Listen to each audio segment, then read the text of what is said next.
waa hubaal qof kasta oo Soomaaliya ama Muslima oo maqla muuqaalkani inuu dhagaha faraha gelin doono. waa waraaq uu qoray madaxweynihii hore ee maamulka Somaliland Master Cigaal. waraaqdan waxa uu qoray ra'iisul wasaarihii Yuhuudda Yitzhak Rabin, kaas oo ka talinayay dalka 29 ilaa 95. Master Cigaal ayaa qoraalkiisa ku sheegay in uu Yuhuudda u yahay adoonkoodii daacadda u ahaa, isla marhaantaana uu rabo in mashaariic waaweyn dhex marto labada gobol si uu mashaariicda uga hortago. waxa uu ku sheegay faafitaanka diinta Islaamka ay fidinayaan wadamada ku xeendaaban geeska Afrika. waraaqdan waxa soo akhriyay inuu soo koobay telefishinka af Carabiga ku hadlay الجزيرة.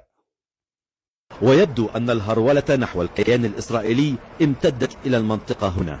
فإبراهيم عجال رئيس هذه الجمهورية غير المعترف بها أرسل بخطاب إلى رئيس الوزراء الإسرائيلي السابق يطلب منه إقامة شراكة استراتيجية بين الكيانين، محذرا من خطر الإسلاميين، موقعا رسالته إلى إسحاق رابين باسم خادمكم المطيع.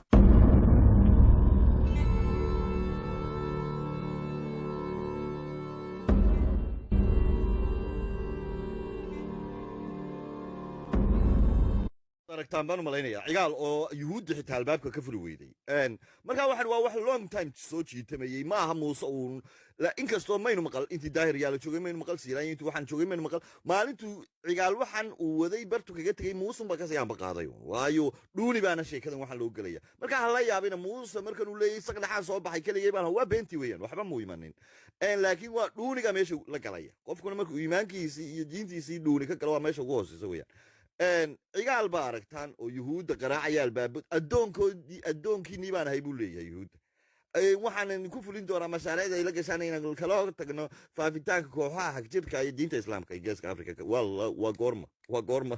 dhowr iyo 90 markuu ina cigaal sheekadan soo bilaabay markaa muuse wixii uunbuu halkii kasii aanba qaaday waxa weeyaan markaa la yaabin muuse inuu inan yaroo maraykan u yimi iyo habar waxay doonto faafinayso iyo uma muuqdaan waxaanay wax kala u muuqda weeyaan maalintii 3 sano muuse joogay weeyaan waxaan intaynu maqalnay inan rag waa kufsibaan dhacaya rag baa guriga muuse dabadiisii Soomaali gurigiisii isku ag fulfulay sheekadani waa intan waa mashruuc cigaalun baa meesha albaabadii baa la qaraacay cigaal bulaabay